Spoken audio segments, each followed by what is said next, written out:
Pour utiliser les commandes sur le volant, très simple. Essayez juste de scinder votre écran en deux. Vous avez une partie juste au-dessus avec des flèches, que ce soit gauche à droite, qui correspond à cette ligne tout en haut. Vous switchez entre la navigation, votre autonomie et toutes les informations de conduite de votre voiture, ce que vous êtes en train d'écouter, et votre téléphone. Cette ligne juste en haut sert juste à changer de menu. Sur le petit bouton sur le côté gauche, quand je suis sur ma navigation, c'est le menu de ma navigation. Je peux aller dans ma carte, mes destinations récentes. Par contre, il faut savoir que pour entrer une destination, il faut aller sur l'écran de droite. Pour ressortir, vous avez votre petite flèche sur le côté droit.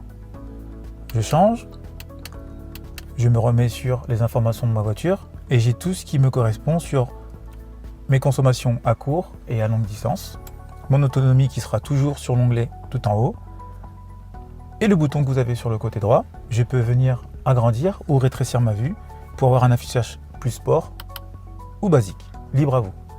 Vous aurez toujours la position de votre levier de vitesse qui sera sur le côté gauche et également la vitesse à laquelle vous roulerez.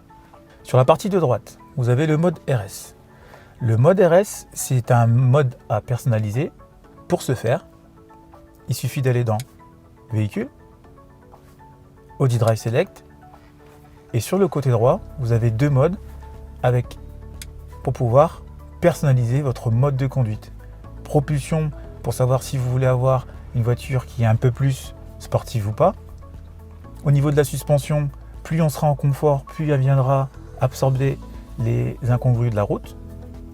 Et la direction, si vous voulez que le volant il soit un petit peu plus raide ou plus mou, en fonction de ce que vous aimez. Le son du moteur pour cette voiture, bien évidemment, on reste en sportif. Et le mode Quattro, c'est à vous de choisir. Donc vous avez différents modes à personnaliser, libre à vous de le faire ou non.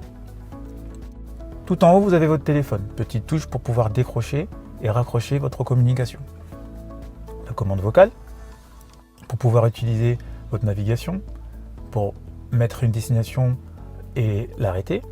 Vous pouvez également demander à appeler un contact et également mettre la radio. Sur les deux boutons sur les côtés, vous pouvez changer ce que vous êtes en train d'écouter.